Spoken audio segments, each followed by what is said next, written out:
A programação da RIC TV segue para você e agora vamos começar então o RIC Rural. Muito bom dia, seja bem-vindo e vamos conferir então os destaques do nosso programa de hoje.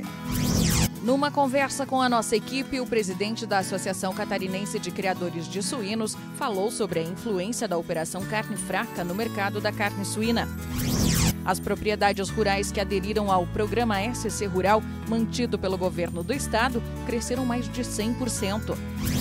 O cooperativismo também está comemorando. O presidente da OCESC conversou com o RIC Rural e explicou o crescimento acima do esperado em 2016.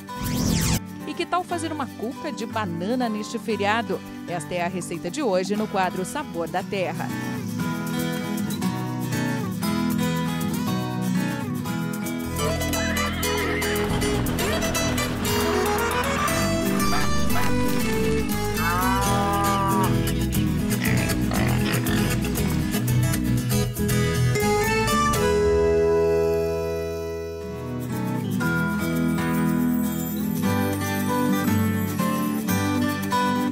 A gente começa o programa de hoje, então, falando da Operação Carne Fraca da Polícia Federal. É que o Ministério Público Federal denunciou 60 pessoas, dentre as 63 investigadas. Algumas dessas pessoas eram ligadas aos frigoríficos e outras eram servidores públicos. O Ministério Público também pediu a perda do cargo público dessas pessoas e todo o dinheiro recebido como propina vai ser confiscado.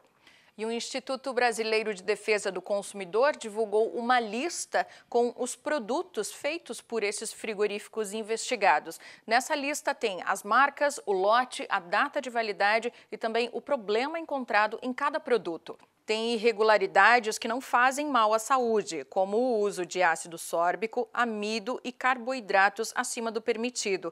Mas esses componentes pioram a qualidade do produto e enganam o consumidor, porque tem menos carne do que se imagina. É a mesma coisa quando tem mais água do que a quantidade permitida.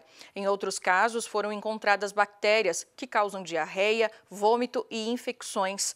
Entre os produtos com irregularidades, tem salsichas, linguiças, hambúrgueres e frangos congelados. A lista completa está no site idec.org.br. Todas as mercadorias consideradas fraudadas devem ser recolhidas. Se alguém ainda tiver algum desses produtos em casa, deve entrar em contato com o Serviço de Atendimento ao Consumidor e exigir a substituição ou o dinheiro de volta. E por falar em Operação Carne Fraca, nós conversamos com o presidente da Associação Catarinense dos Criadores de Suínos para saber como os trabalhos da Polícia Federal influenciaram no mercado da carne suína, mesmo não tendo produtos dessa linha na investigação. Acompanhe.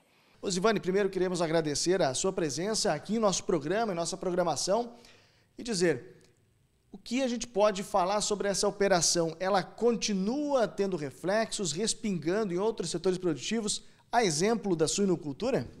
Continua. A gente sabe que há uma preocupação muito grande, houve um afetamento maior em bovinos e aves no início, mas também a suinocultura ela está sofrendo um impacto grande com uma queda nas exportações, porque os mercados a princípio suspenderam, liberaram o que estava embarcado, mas os novos contratos é que sofreram as alterações. Para o pessoal entender, haviam muitos contêineres nos portos aguardando essa liberação.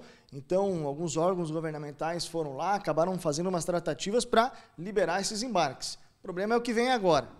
Os novos embarques, os novos contratos realmente é que são um problema e que realmente ficou travado por umas semanas e agora então volta um pouco à normalidade, mas há vários países que realmente ainda não voltaram e isso vai impactar nas exportações brasileiras e catarinenses.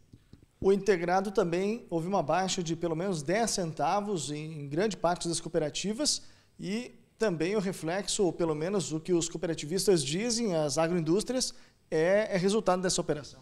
É o resultado dessa operação, com certeza, porque o mercado interno diminuiu o consumo, o mercado internacional também teve as restrições e as empresas então baixaram 10 centavos, a empresa que estava a 3,40 veio a 3,30 e quem estava pagando 3,30 então baixou 10 centavos a 3,20. E agora acreditamos que em 40, 60 dias volte à normalidade, o clima começa a esfriar, há um consumo maior no inverno de carnes, então isso deve refletir porque há também agora, para o próximo mês, a visita dos coreanos, que vem visitar as nossas empresas somente em Santa Catarina, por estarmos livres de febre aftosa sem vacinação. Então, isso vai fazer um diferencial para que a gente possa aumentar o volume exportado, como foi no primeiro trimestre, em torno de 24% a mais do que o mesmo período do ano passado, e há uma previsão muito boa para esse ano, apesar desse problema todo que ocorreu.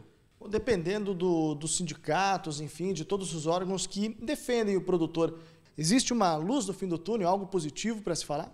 De toda a desgraça tem que tirar algo positivo. Eu vejo que o positivo é que o Brasil abriu o livro realmente de como é feita as inspeções, né? Foi mostrado tudo o que é feito. O Brasil é o país que mais exige nessa questão da qualidade da carne nos frigoríficos. Então, não é por uma questão de 2, 3 pessoas, 2, 3 frigoríficos, que se pode generalizar tudo. Então, isso vai fazer com que futuramente a gente abra mais mercados e também se aumente o volume nos mercados já existentes, porque mostrou a qualidade da nossa carne, a responsabilidade da produção, desde a produção primária lá na propriedade até a gôndola do consumidor, seja ele nacional ou internacional. Então eu vejo um lado positivo de tanta desgraça que deu, porque foi mostrado que há transparência, os fiscais são confiáveis, as empresas têm qualidade e cada vez mais o processo ele é colocado sempre na melhor maneira possível para que o consumidor não tenha problema.